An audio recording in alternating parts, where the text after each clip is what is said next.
En el corazón de la densa selva oriental, en medio de la brutalidad y el caos de la guerra de Vietnam, se libró una batalla que pasaría a la historia. Este evento quedaría sellado a fuego como uno de los momentos más decisivos de la contienda. Estamos hablando del suceso del Forward Operating Base 4, más conocido por sus siglas FOB-4, y la impresionante emboscada que sufrió a manos del Vietcong. Únete a nosotros mientras exploramos los hechos que llevaron a que esta trampa tenga lugar, costando la baja más importante de las Fuerzas Armadas de Estados Unidos en tan solo un día. Prepárate para adentrarte en una jungla llena de peligros y enemigos sin piedad. Bienvenidos a Historia Militar.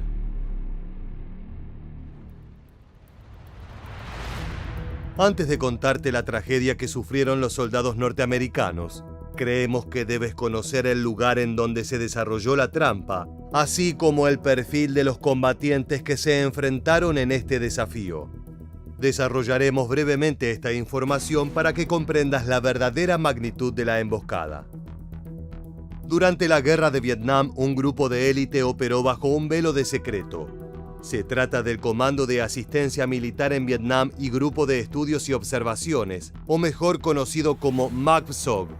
Forjados en el crisol de la lucha no convencional, estos soldados fueron los fantasmas que acechaban en la jungla a los enemigos, ejecutando misiones de alto riesgo que desafiaban la lógica y alteraban las condiciones del campo de batalla. Creada en 1964, se convirtió en la punta de lanza de las operaciones encubiertas de Estados Unidos. Sus tareas abarcaban desde el reconocimiento estratégico en Vietnam del Norte y Laos hasta la captura de prisioneros y el rescate de pilotos derribados. Incluso se adentraron en territorio hostil para liberar a detenidos de guerra en audaces ejercicios de liberación.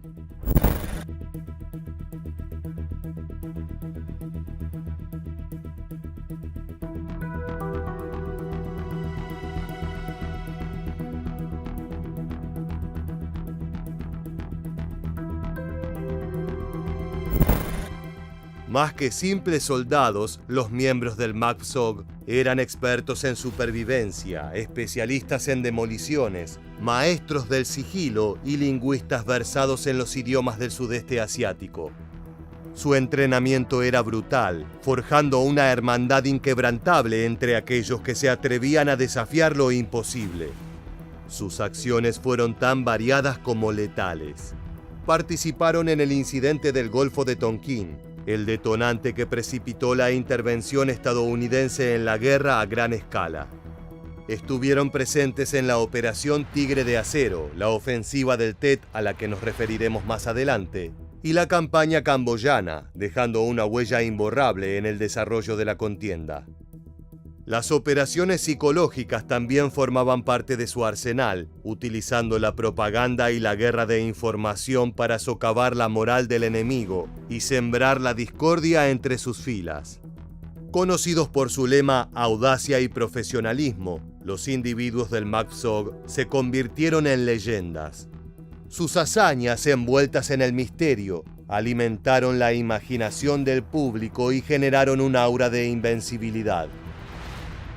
Como sitio operativo de esta espectacular fuerza de élite, el FOB-4 fue una pieza clave en el entramado de misiones militares llevadas a cabo por las Fuerzas Especiales de Estados Unidos.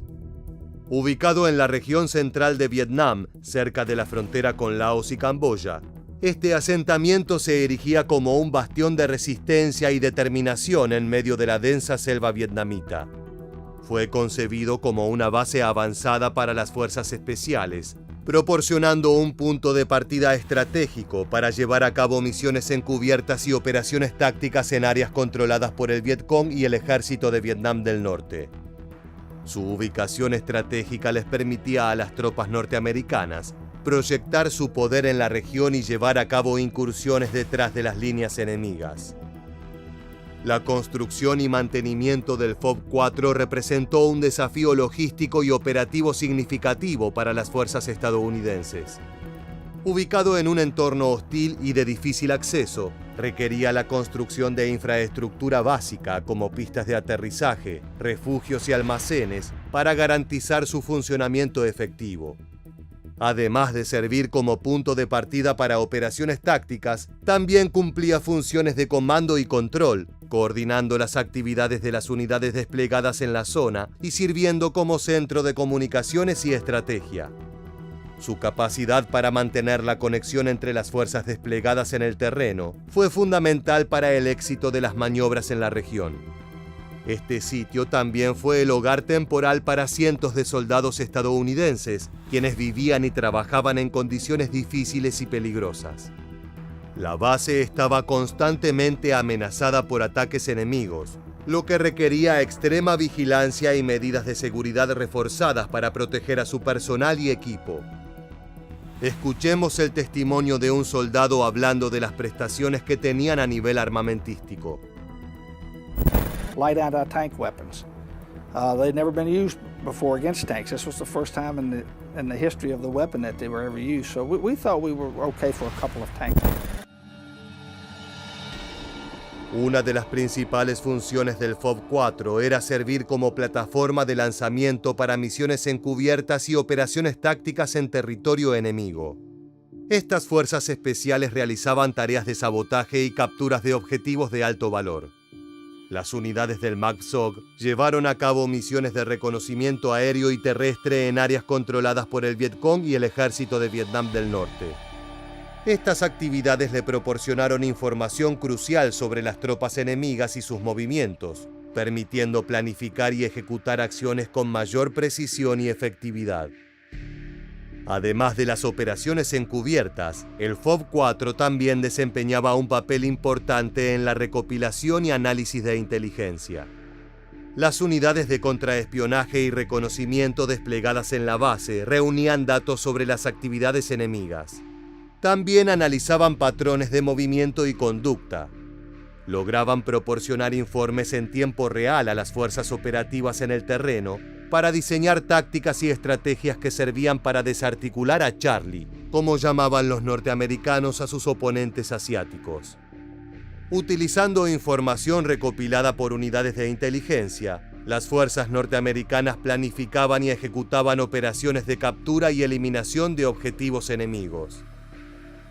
Además de sus funciones operativas y de inteligencia, tal como dijimos anteriormente, el FOB-4 también proporcionaba apoyo logístico y de comunicaciones a todas las fuerzas desplegadas en la zona. La base servía como centro de distribución de suministros y equipo, garantizando que las unidades en el terreno tuvieran los recursos necesarios para llevar a cabo sus misiones de manera efectiva y segura. Testimonios de veteranos que sirvieron en esta fortaleza destacan la importancia de esta locación en el éxito de las operaciones en territorio oriental. Los soldados elogian la dedicación y el profesionalismo de sus camaradas de armas, que contribuyeron significativamente a la seguridad y el bienestar de los jóvenes que estaban dando la vida por la causa que apoyaba a su país. Sin embargo, la infalibilidad de este lugar y sus especializados soldados se enfrentarían a una noche de pesadilla. The ground began to shake. When the next trip flare went off, they were under attack.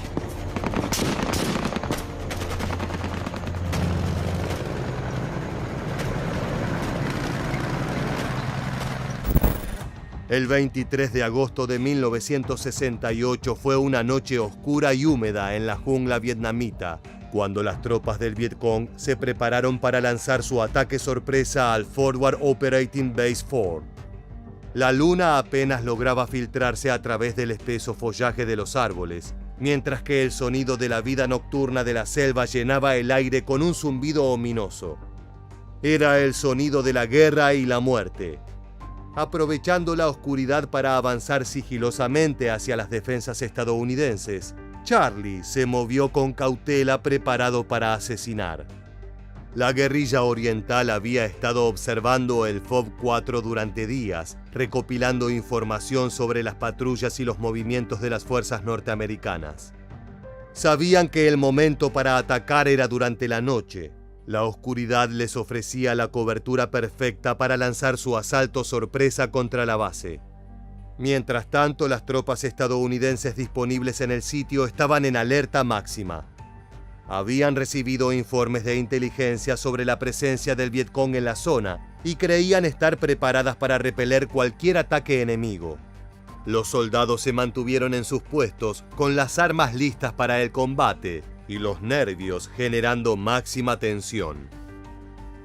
De repente el silencio se vio alterado por el violento sonido de disparos y explosiones en la distancia. El ataque comenzó con un intenso bombardeo de morteros y cohetes. Las explosiones iluminaron la noche y sembraron el caos entre los soldados estadounidenses y survietnamitas que defendían la base. El Vietcong había lanzado su embate aprovechando el conocimiento de la selva para avanzar intempestivamente hacia el FOB 4 y abrir fuego contra las defensas americanas. La batalla que siguió fue feroz y caótica. La violencia reinaba en el aire y el bullicio de los casquillos de las balas rebotaban en el suelo como campanas asesinas. Las entrenadas tropas lucharon con valentía para rechazar el asalto enemigo, disparando desde sus posiciones fortificadas y lanzando granadas contra las filas del Vietcong. El ruido de las explosiones resonaba en la jungla, mientras las ráfagas de metralla iluminaban la oscuridad. Era un espectáculo grotesco. Escuchemos el testimonio de uno de los sobrevivientes. The bullets are whizzing everywhere. You can't sink low enough into the dirt.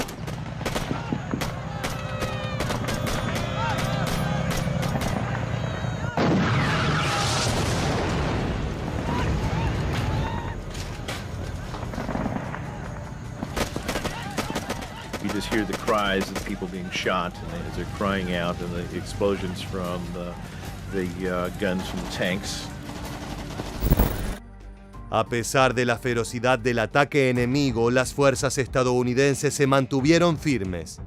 Demostraron una y otra vez su valentía y determinación, resistiendo los intentos del Vietcong de tomar el control del FOB 4 contra viento y marea. No es un dato menor que quienes mantenían la posición de la fortaleza eran las tropas mejor entrenadas y más preparadas del ejército norteamericano en el territorio. De haber sido soldados más inexpertos, probablemente la incursión del enemigo hubiera sido mucho más efectiva y rápida. La batalla se prolongó durante horas, con ambos lados sufriendo pérdidas significativas en el proceso. El Vietcong, aunque logró infligir bajas a las fuerzas estadounidenses, no pudo romper sus defensas y se vio obligado a retirarse bajo el fuego pesado de las armas de la resistencia. Las consecuencias de la emboscada se sintieron en todo el frente. Las fuerzas estadounidenses redoblaron sus esfuerzos para proteger el FOB 4 y fortalecer sus defensas contra futuros ataques enemigos. Al mismo tiempo, el Vietcong sufrió pérdidas considerables en hombres y recursos, lo que minó su capacidad para llevar a cabo este tipo de operaciones ofensivas en la región. Algo estaba claro: por más que fue un enfrentamiento sangriento, ambos bandos padecieron de forma equitativa los horrores de la guerra. Por este motivo, la emboscada al FOB 4 terminó siendo un hecho decisivo en la guerra de Vietnam. Si bien el Vietcong no logró capturar la base, el ataque demostró la determinación y la capacidad de combate de las fuerzas enemigas. Además, sirvió como un recordatorio sombrío de los peligros que enfrentan las tropas estadounidenses en la jungla vietnamita y la necesidad de mantener una vigilancia constante en todo momento. Lo que más afectó esta incursión fue a la moral de las tropas de Estados Unidos. La guerra ya contaba con poco apoyo popular y la mayoría de los norteamericanos consideraba que era un error participar de una contienda que no afectaba directamente los intereses de su país.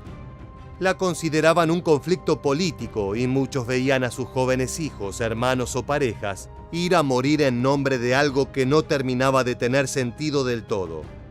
Esta emboscada simbolizaba un poco esa idea.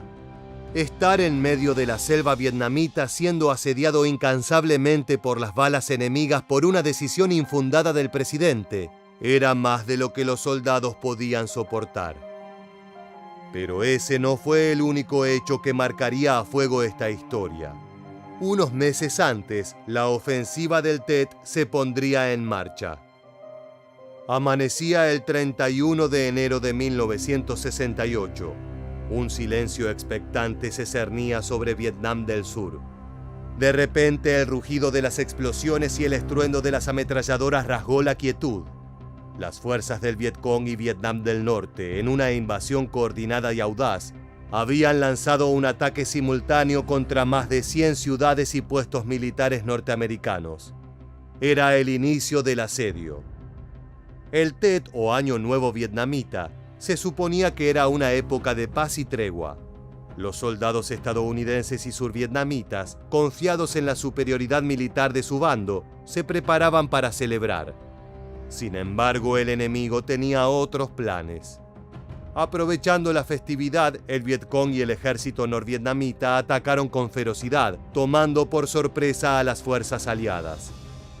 La batalla por Hue, la antigua ciudad imperial, se convirtió en uno de los episodios más cruentos de la ofensiva del Tet.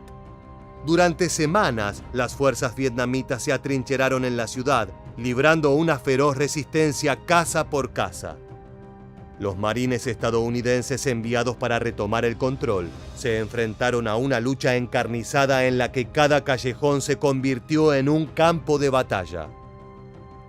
La ofensiva del Tet, aunque finalmente sofocada por las fuerzas aliadas, tuvo un impacto profundo en la guerra.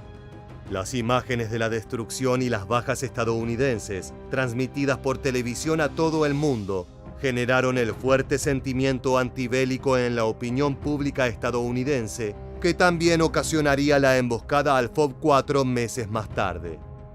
La confianza en la victoria, que hasta entonces había sido incuestionable, comenzó a erosionarse. El presidente Lyndon B. Johnson, presionado por la ciudadanía y consciente del creciente costo humano y económico de la guerra, anunció que no buscaría la reelección. La ofensiva del Tet había demostrado que la victoria no sería fácil ni rápida y que el pueblo norteamericano no estaba dispuesto a seguir soportando un conflicto interminable.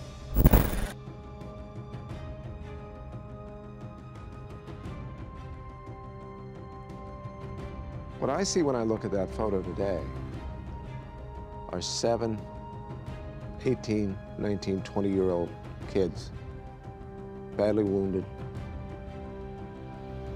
It's painful to look at. Las repercusiones de este acontecimiento se extendieron más allá del campo de batalla. La guerra de Vietnam se convirtió en un símbolo de arrogancia imperial y la futilidad de la intervención militar extranjera. El movimiento antibélico cobró fuerza en todo el mundo, inspirando a nuevas generaciones a luchar por la paz y la justicia.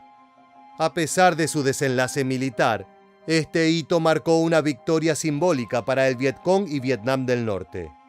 Demostró su capacidad de organización y resistencia y evidenció las debilidades de la estrategia estadounidense.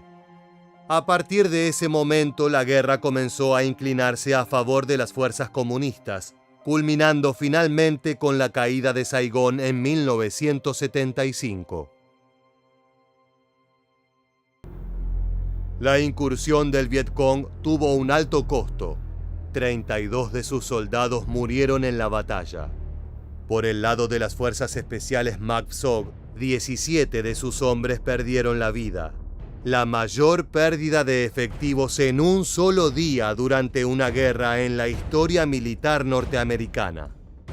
Esto demuestra que ni los más preparados de las tropas prevalecen sobre la ferocidad de la batalla y de un ejército dispuesto a todo para luchar por una causa: defender su tierra.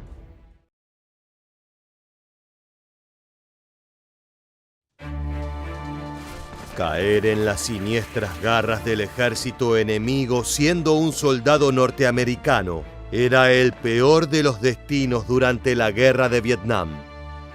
Durante casi una década, más de 7.000 soldados estadounidenses experimentaron un tormentoso cautiverio a manos de las fuerzas enemigas. Sumidos en las sombrías entrañas de la selva vietnamita, Cada día se convertía en un oscuro padecimiento de la mañana a la noche para los prisioneros. Pasaban el tiempo detrás de barrotes mientras escuchaban los tormentos que soportaban sus compañeros. Situación que se repetía día tras día, noche tras noche.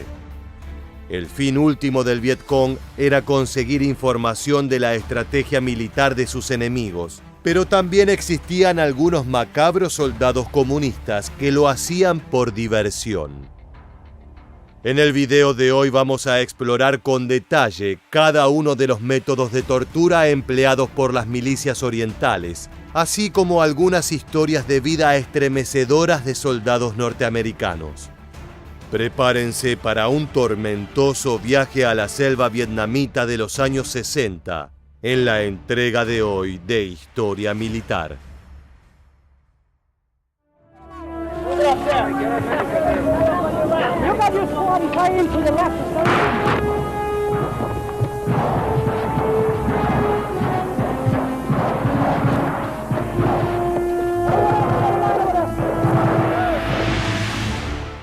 En las entrañas de Vietnam del Norte, los soldados estadounidenses capturados no fueron considerados prisioneros de guerra.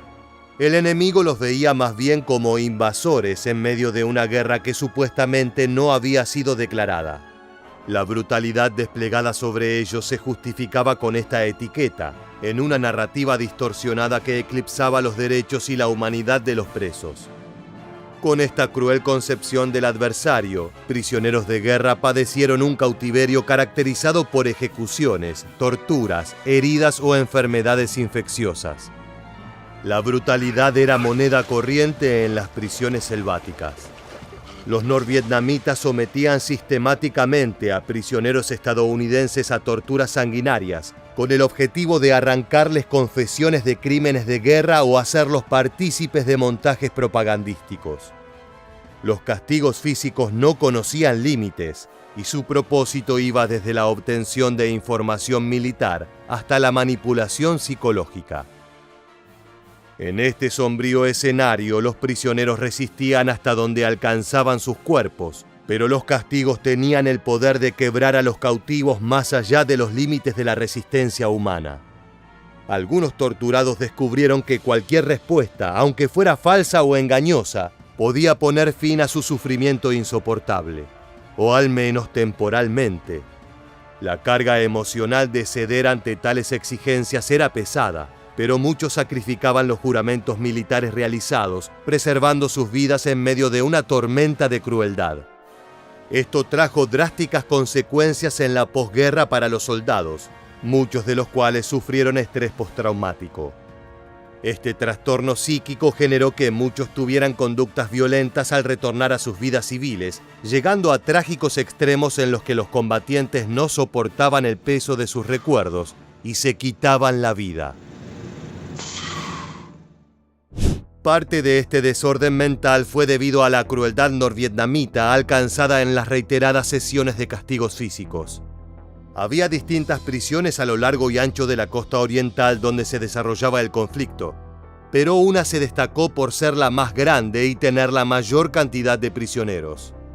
Estamos hablando de la cárcel de Hanoi, llamada irónicamente por los soldados norteamericanos Hanoi Hilton, en una amarga referencia a la cadena de hoteles de lujo de su patria.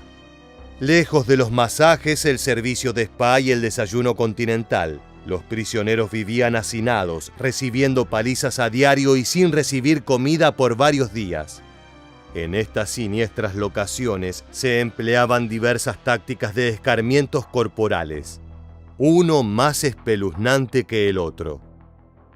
El Vietcong tenía una serie de castigos favoritos, todos igual de violentos y bárbaros.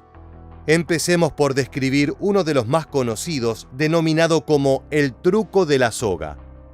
Los soldados norteamericanos que sufrieron este padecimiento aún sueñan al día de hoy con el despiadado uso de un gancho para carne suspendido del techo. Este símbolo oscuro aterraba a los soldados en la sala de torturas, desafiándolos con su presencia. En las crueles sesiones de tortura con el gancho, los vietnamitas ataban las manos y los pies del cautivo, uniéndolos a veces por detrás y otras por delante. Las cuerdas tensas hasta el límite ahogaban al torturado, en ocasiones llegando al desmayo.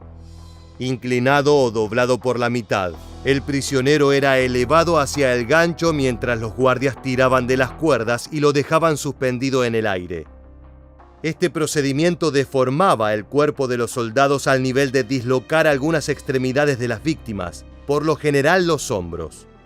Ni el más capaz de los contorsionistas podría soportar este procedimiento. Veamos un material que lo grafica. We know exactly what that torture looked like thanks to drawings by Mike McGrath.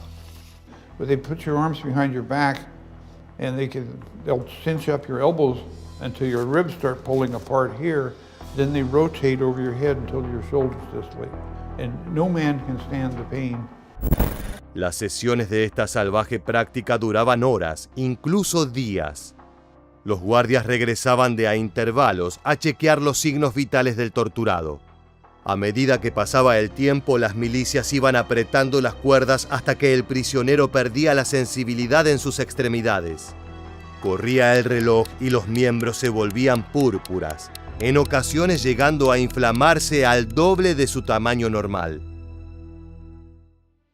Otro tipo de torturas más tradicionales y menos macabras también eran impartidas por los militares vietnamitas, con particular encono. Las palizas extremas eran moneda corriente, lo que llevaba a la muerte a muchos valientes prisioneros que aguantaron más de lo que su cuerpo ya desgastado por la guerra podía soportar. De forma estoica, muchos soldados norteamericanos murieron manteniendo el silencio, negando valiosa información a sus captores. El Código de Conducta Militar de Estados Unidos tiene una consigna clara y simple. Lo único que los prisioneros de guerra deben confesar al enemigo es nombre, rango, número de serie y fecha de nacimiento. Muchos soldados fueron quebrados por los maltratos y abusos del Vietcong, pero otros resistieron heroicamente.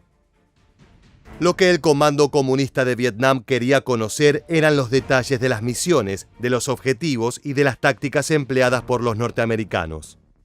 La reticencia se pagaba muy caro y cada revelación era medida con cautela, protegiendo celosamente los secretos que podían cambiar el curso de la batalla con sangre y dolor.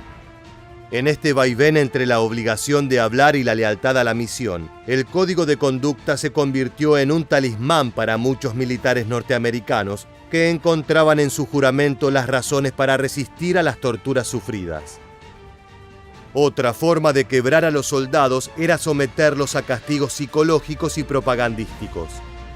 En los oscuros calabozos en las selvas vietnamitas, el adoctrinamiento comunista era parte de los castigos.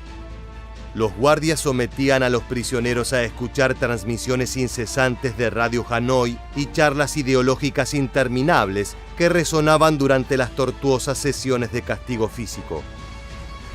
Cuando no estaban aplicando penas a los soldados, los vietnamitas se dedicaban a ver cómo la naturaleza de la desidia en la que los hacían vivir se ocupaba de desgastar su salud. La negligencia médica acechaba como un espectro amenazando a los cautivos. Las condiciones insalubres hacían que roedores e insectos mordieran y picaran a los prisioneros. Los ataques de las alimañas desataban enfermedades infecciosas que debilitaban o directamente mataban a sus víctimas. Por otro lado, la dieta a la que sometían a los norteamericanos parecía más una burla cruel que un sustento alimenticio. La comida consistía en una mezcla insuficiente de sopa liviana de calabaza o repollo, acompañada de trozos de pan y arroz, y ocasionalmente carne en descomposición o cruda. Los prisioneros se enfrentaron el frío con alimentos helados en invierno y platos ardientes en los abrasadores veranos. Esto sucedía porque los guardias se divertían viendo a sus presas sufrir al comer. Obviamente, la falta de recursos como abrigo, higiene y antibióticos hicieron que los soldados cautivos pasaran frío, vivieran entre sus propios excrementos y sufrieran las más diversas infecciones. Cuando los miembros del Vietcong querían llevar adelante un espectáculo con sus métodos de tortura, utilizaban algunos más vistosos. Uno de los más temidos y habituales era el conocido como submarino. Esta forma cruel de tormento consistía principalmente en someter al cautivo a un oscuro ritual violento, donde el agua se convertía en un instrumento letal sobre una tela que cubre inexorablemente la cara y las vías respiratorias de la víctima. Había diversas formas de llevar adelante el proceso. En una de las variantes, el prisionero yacía boca arriba, inmovilizado con una inclinación precisa. La tela funcionaba como un velo siniestro que se posaba sobre el rostro del prisionero. Con precisión calculada, los torturadores vertían el líquido sobre las vías respiratorias, desencadenando un reflejo nauseoso y sumiendo al cautivo en una aterradora experiencia de ahogamiento. En algunos casos directamente se sumergía a la víctima en un pozo de agua y se lo obligaba a flotar por su vida.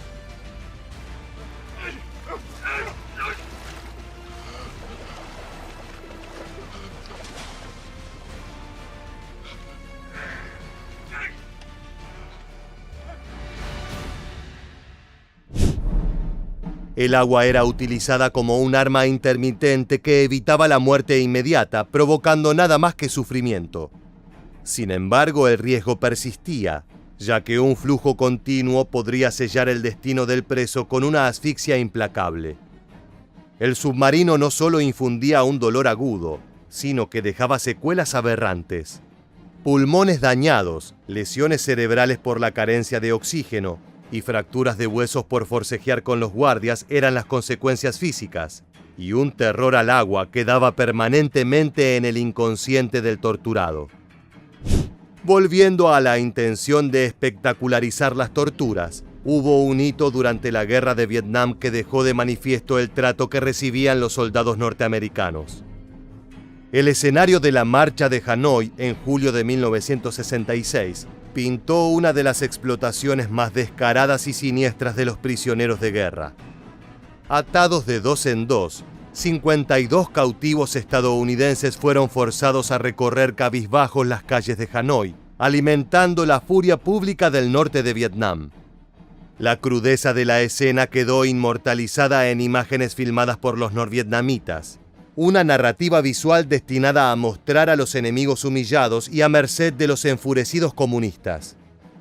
Veamos algunas imágenes del suceso.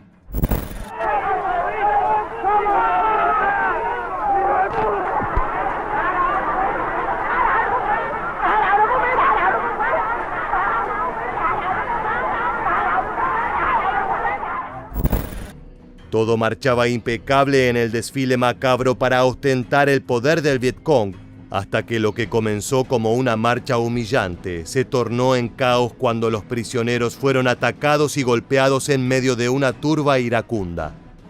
La autoridad perdió el control sobre la multitud, y tanto soldados norteamericanos como guardias se vieron envueltos en una lucha desesperada por alcanzar alguna vía segura de escape. La mayoría de los presos de guerra resultaron gravemente heridos, convirtiendo la marcha en un episodio desastroso a nivel comunicacional para Vietnam del Norte.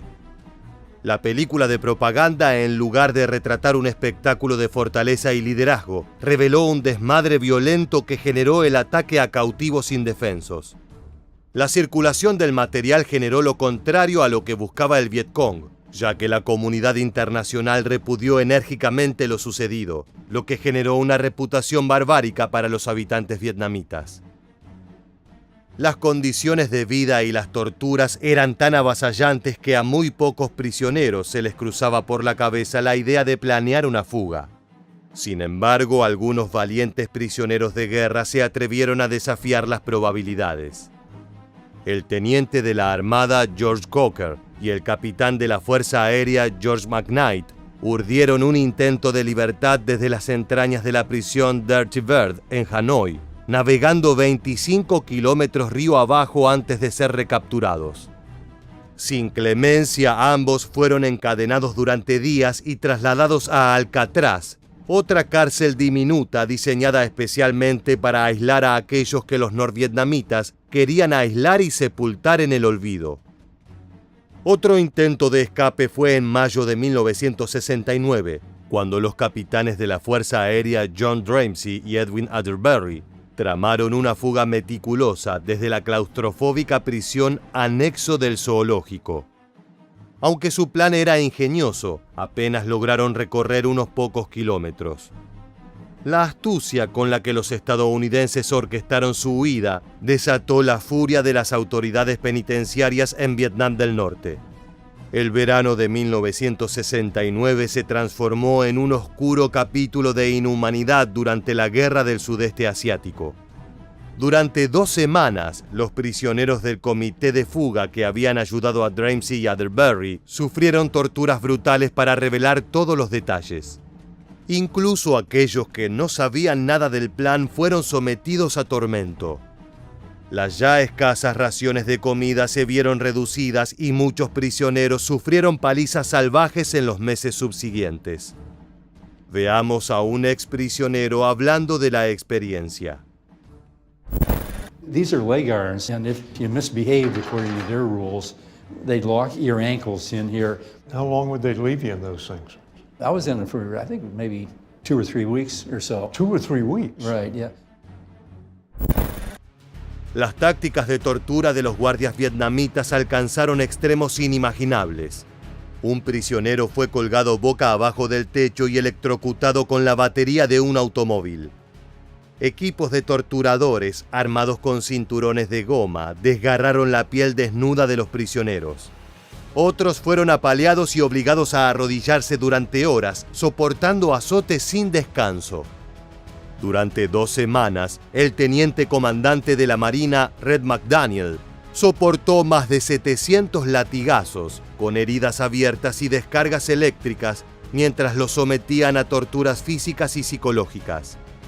Cuando descansaban de los castigos físicos, los prisioneros eran obligados a dormir en medio de excrementos propios y de animales, generando infecciones en las heridas, además de otros tipos de enfermedades. Muchos norteamericanos veían cómo los animales de granja de los campamentos en los que estaban cautivos vivían mejor que ellos. En el intento de fuga, los norvietnamitas mataron brutalmente a Atterbury a golpes, mientras que a Dramsey lo sometieron a 38 días consecutivos de palizas con cinturones de abanico. Se le negó el sueño durante este periodo, siendo forzado a permanecer sentado en un pequeño taburete todo el tiempo. Fue golpeado de manera salvaje, atado con cuerdas apretadas o sujetado con grilletes, mientras era obligado a escribir y grabar disculpas. Con solo 2 pequeños trozos de pan y 2 vasos de agua al día, Dramsey vivía un infierno en la tierra. Aunque sobrevivió, jamás olvidaría que fue forzado a presenciar la muerte de su compañero Atterbury como parte de los tormentos que los vietnamitas ensayaron. En la antes mencionada Alcatraz, la tortura a los prisioneros más revoltosos trascendía lo físico. Los prisioneros eran confinados en celdas pequeñas, oscuras y mal ventiladas, similares a mazmorras, mantenidos con grilletes durante más de 15 horas al día. El teniente de la Armada Harry Jenkins enfrentó 85 días encadenado por intentar comunicarse con otro prisionero compañero de celda. El coronel de la Fuerza Aérea Robbie Risner soportó 10 meses en solitario, atrapado en la absoluta oscuridad, mientras el teniente coronel Swede Larson enfrentó una situación similar durante 18 agonizantes meses. Este régimen de aislamiento, lejos de ser único en Alcatraz, era un castigo compartido en muchos campos. Para muchos prisioneros de guerra, los años se deslizaban lentamente en el abismo del aislamiento. El capitán Tom Moe, tras una sesión de tortura brutal, consideró la muerte como un escape al dolor.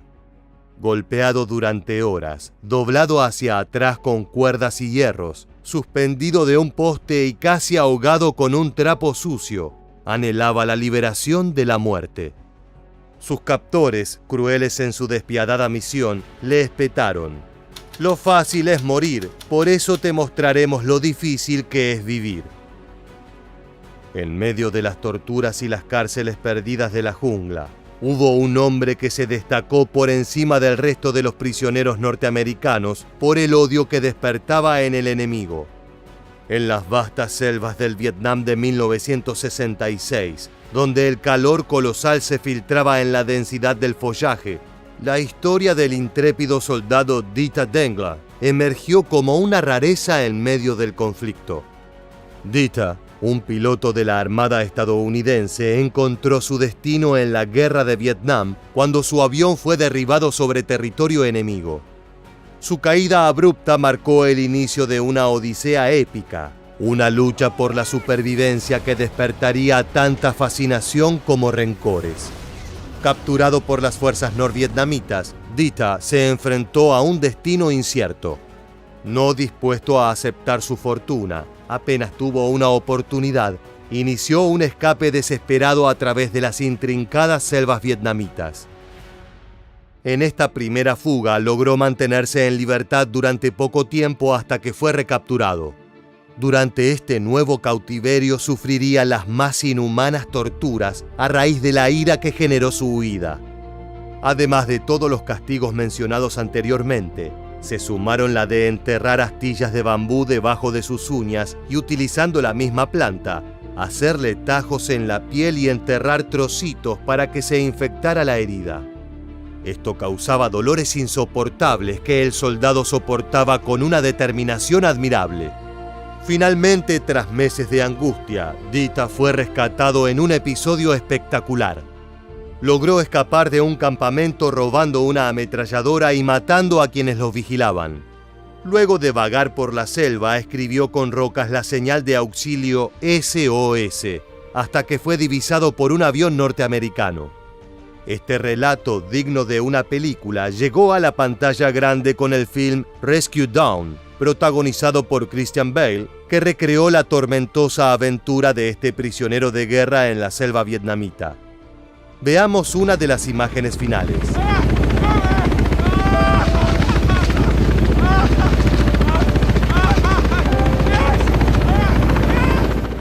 Durante la Guerra de Vietnam, miles de estadounidenses fueron capturados y convertidos en reclusos. Según datos del Departamento de Defensa de Estados Unidos, alrededor de 7.000 norteamericanos fueron prisioneros de guerra durante el conflicto. De esta cifra, la gran mayoría fue liberada al final de la guerra en 1973, cuando los acuerdos de paz de París llevaron a la repatriación de estos maltratados soldados. En cuanto a las cifras específicas de supervivientes y fallecidos entre los que sufrieron las torturas del Vietcong, se desconocen las cifras de sobrevivientes. Sin embargo, algunos prisioneros murieron mientras estaban en cautiverio debido a los castigos brutales a los que fueron sometidos. Las cifras exactas pueden variar, pero se habla de que todos los números son desoladores. No por ser menor es considerado insignificante, ya que las torturas espantosas a las que fueron sometidos quedarán escritas en sangre para siempre en la historia de los conflictos bélicos del siglo XX.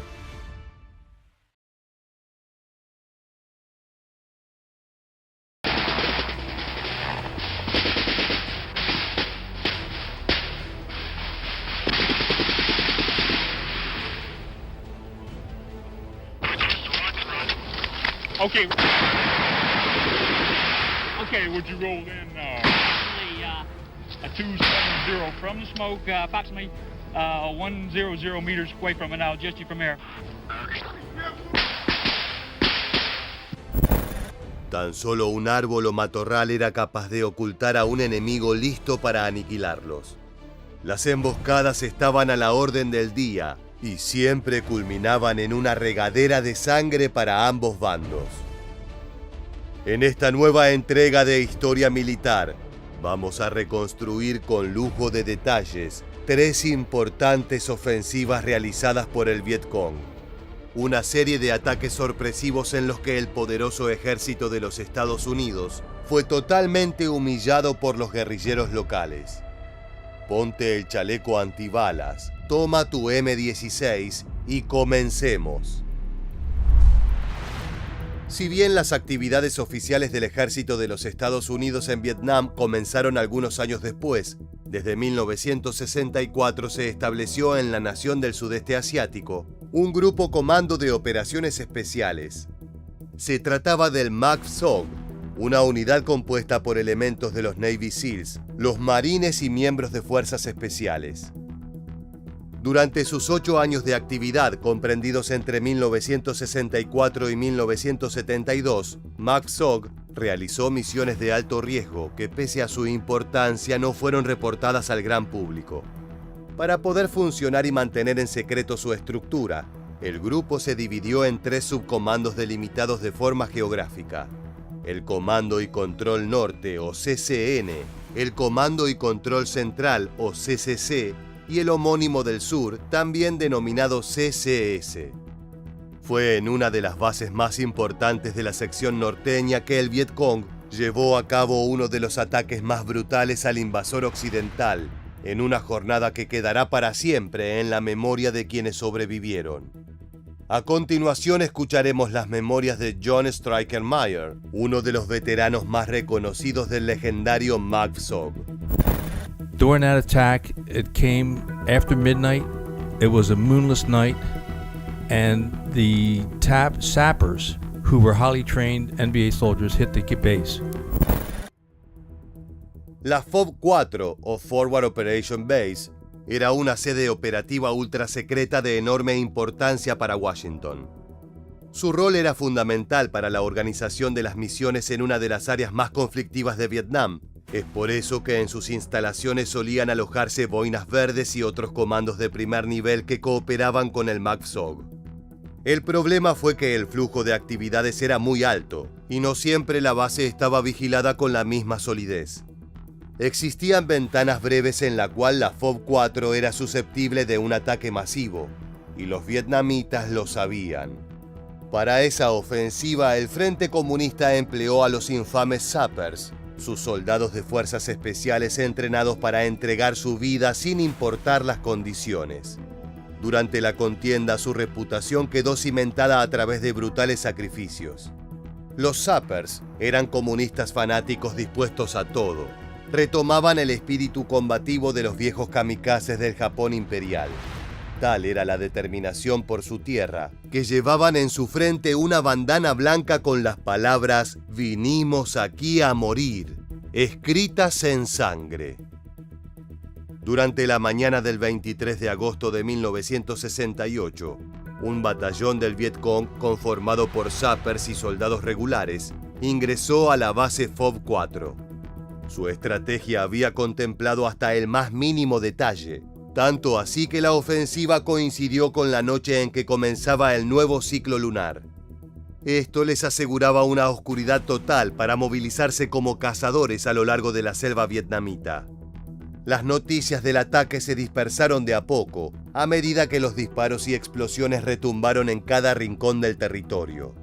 Escuchemos al veterano Jim Pugh contar cómo fue a atravesar el campamento en medio de una lluvia de disparos del enemigo. And I hear is bang, bang. Got you, son of a bitch. And then the next breath, I'm hit. So I go out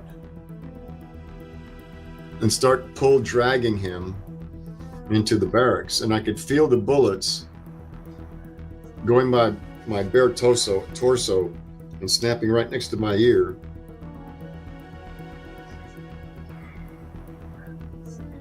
It's an experience that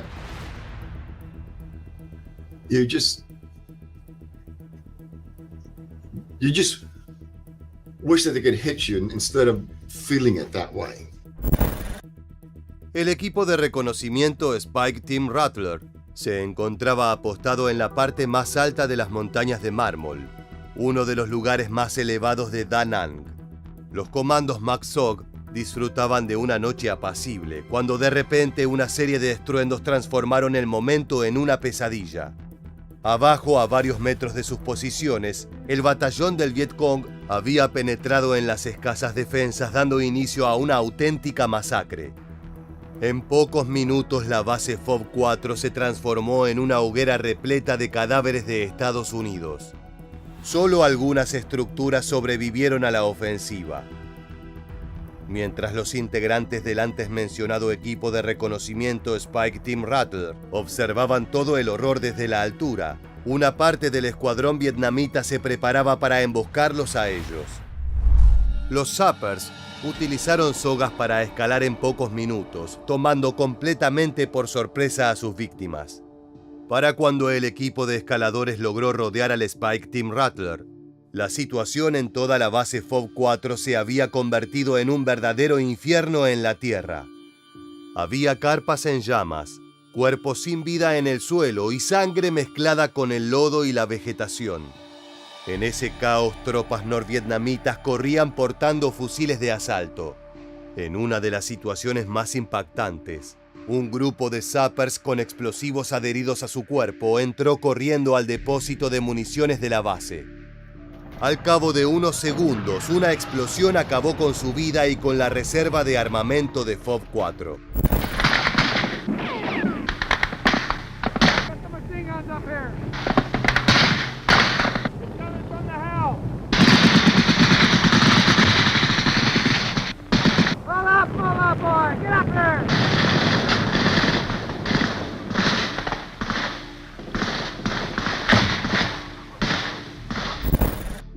Imagina ver con tus propios ojos cómo un soldado enemigo completamente enajenado corre hacia un almacén de explosivos sacrificando su vida para dejarte sin armamento. Este tipo de ataques kamikaze terminó convirtiéndose en algo característico durante las emboscadas norvietnamitas. Los sappers ingresaban con dinamita o bombas en su cuerpo para destruir los búnkers y posiciones estratégicas de Estados Unidos. A medida que los primeros rayos del sol iluminaron la base, las tropas del Vietcong se retiraron, dejando solo devastación por detrás. Entre las ruinas de lo que había sido un importante puesto militar estadounidense, se encontraron los cuerpos de 17 boinas verdes, además de decenas de heridos, algunos de gravedad. Debido a la naturaleza ultra secreta de su trabajo, los americanos eliminados no tuvieron un servicio fúnebre oficial en el sudeste asiático. La siguiente emboscada que analizaremos no fue efectuada contra elementos de élite, sino contra marines que operaban en la ribera del río Ong Tang la mañana del 17 de octubre de 1967.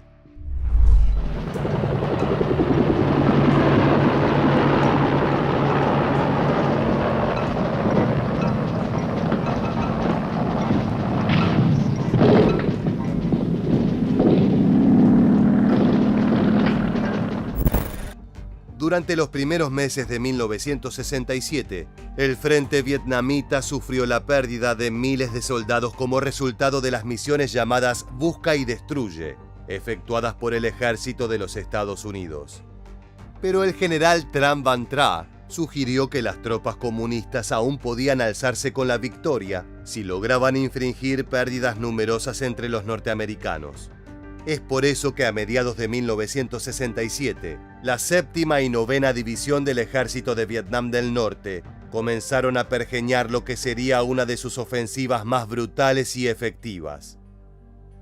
El río Ong Tan corre a través de una región forestal con muchísima vegetación, por ello resulta un lugar ideal para ocultarse. Con eso en mente, el 16 de octubre de 1967, una patrulla de soldados perteneciente a la Compañía Alfa fue enviada a inspeccionar la región.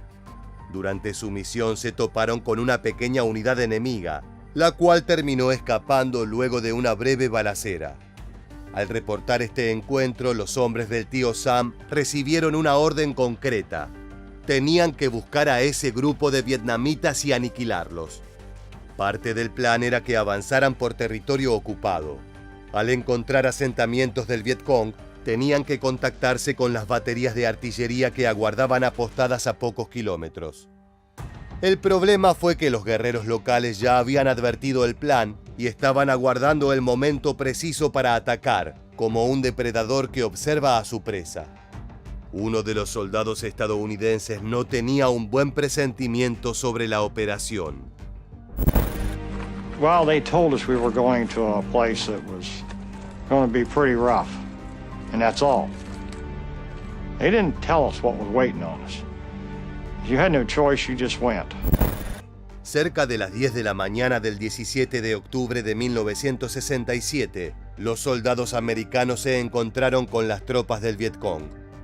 Como te anticipamos, los asiáticos estaban a la espera en búnkers dispersados en zonas estratégicas de la jungla, rodeando el camino por el cual avanzaba su rival.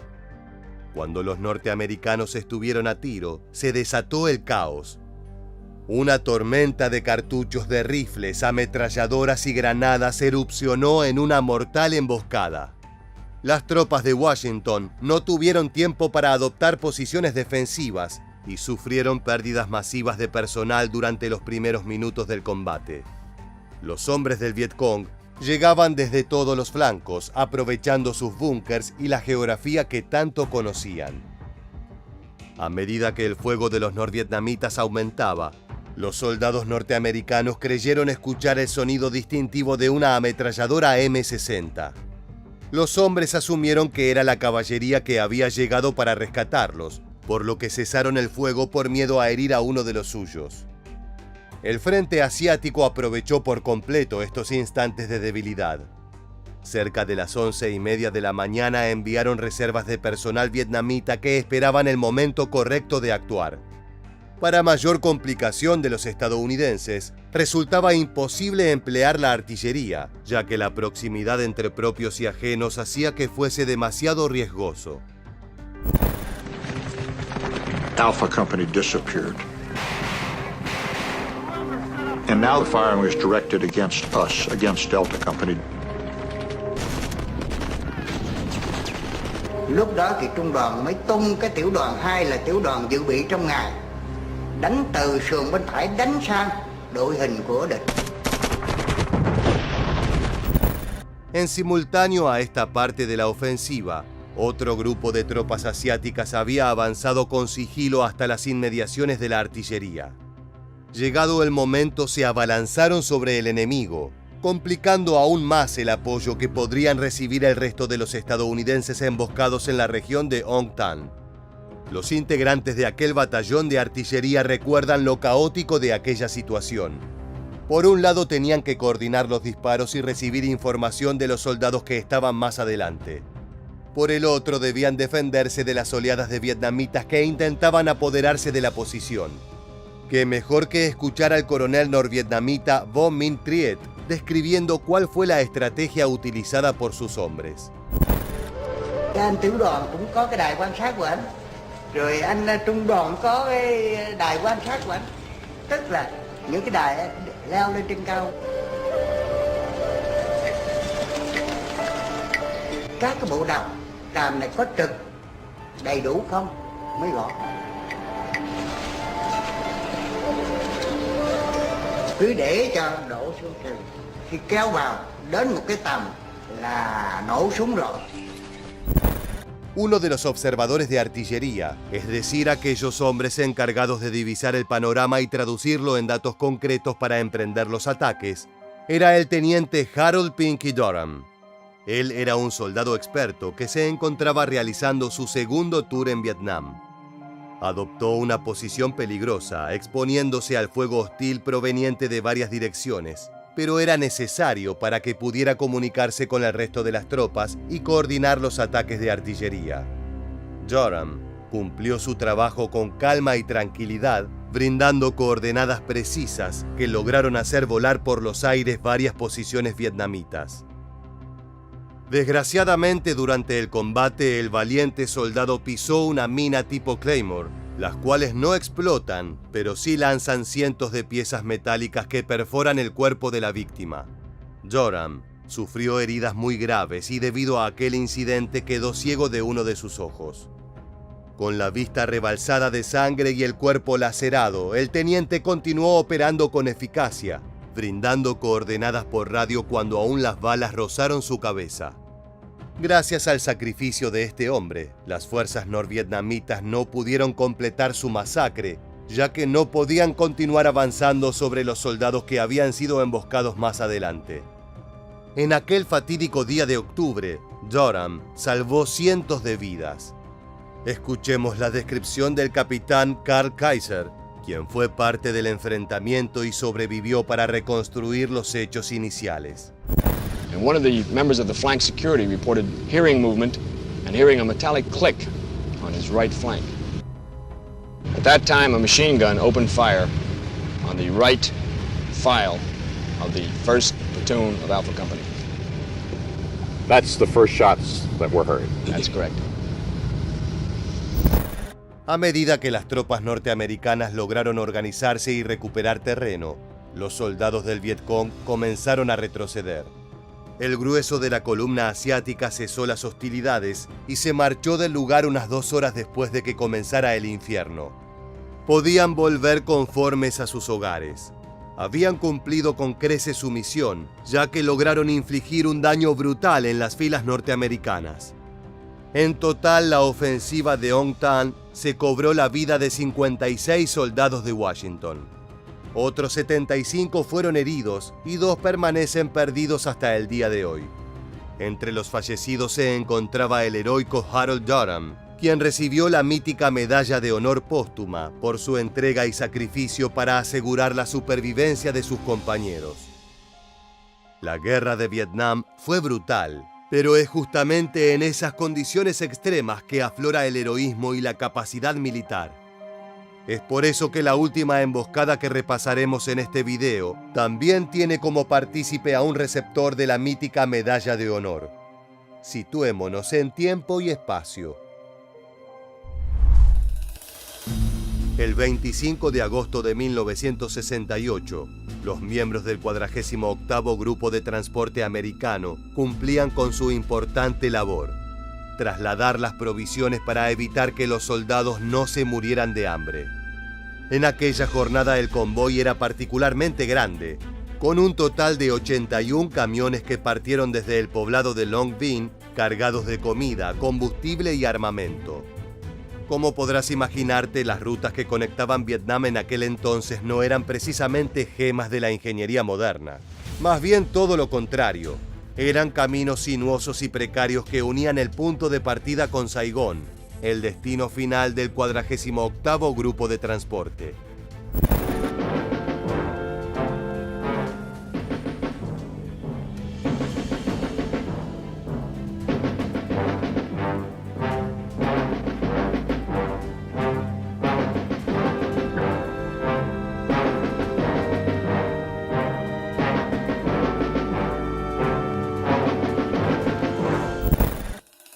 Cerca del mediodía, el convoy ingresó en el pueblo de Ap Ni, una pequeña plantación de árboles de caucho que se extendía a lo largo de la única ruta transitable. Allí se encontraba una columna del ejército de la República de Vietnam, el Frente Sureño que se alió con Estados Unidos. Su presencia era algo de esperar, ya que esas tropas colaboraban con la pacificación de comunidades como la que estaban atravesando. Al cabo de unos minutos, el convoy ya ocupaba toda la extensión del poblado. Cuando los primeros camiones empezaron a salir de Ap Ni, los presuntos soldados amigos del tío Sam revelaron su verdadera identidad. Eran hombres del Vietcong, armados hasta los dientes para acribillar a los conductores y elementos del 48º Grupo de Transporte. No solo tenían la sorpresa de su lado, sino que los asiáticos habían apostado tiradores a ambos lados del camino, colocando todos los vehículos estadounidenses en la zona mortal, la parte de mayor vulnerabilidad de una emboscada.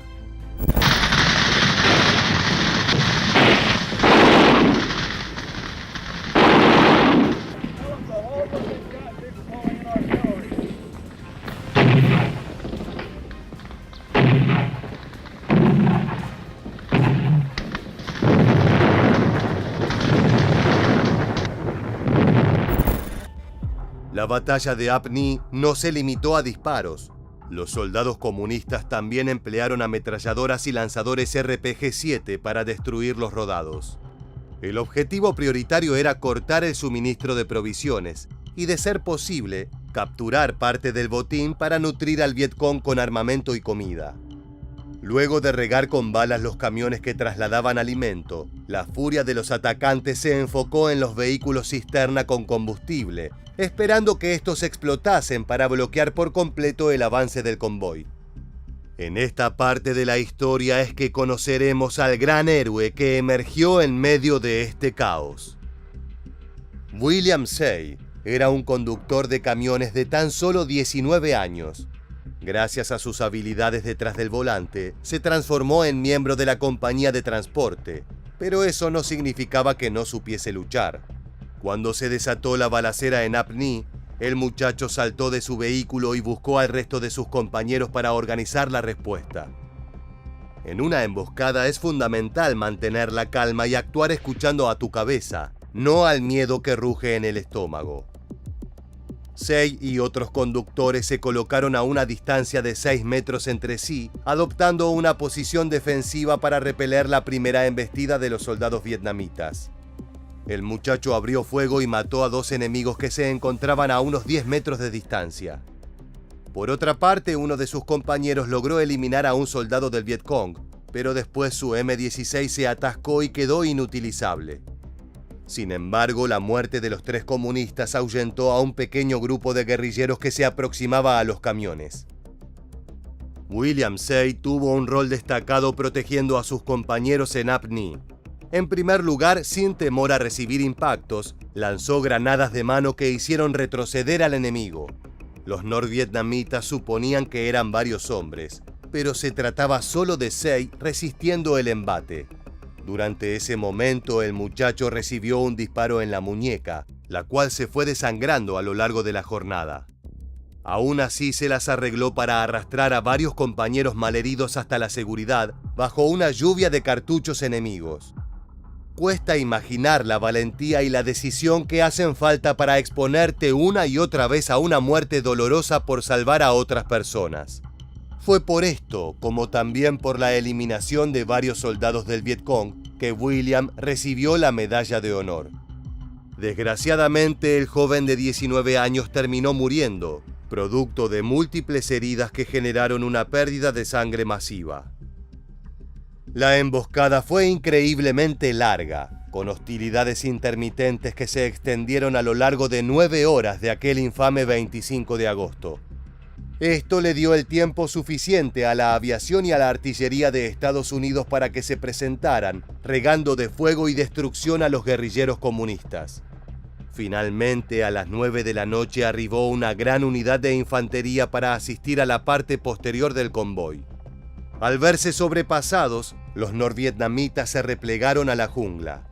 En total murieron 30 norteamericanos, 45 resultaron heridos y 2 fueron tomados como prisioneros, transformando a este episodio en uno de los más letales de toda la contienda. A lo largo de esta entrega quedó en claro que la superioridad material o numérica no siempre son las cartas más poderosas. Las emboscadas y los ataques sorpresa pueden ser una herramienta mortal que equilibra la balanza. Estados Unidos lo aprendió por la vía más dolorosa durante su intervención en Vietnam. De esta forma llegamos al final del video. Si te gusta este contenido y quieres seguir descubriendo los eventos más increíbles de la historia bélica, te invitamos a suscribirte y activar las notificaciones. Sin más, nos despedimos hasta la próxima entrega de Historia Militar. Gracias por acompañarnos.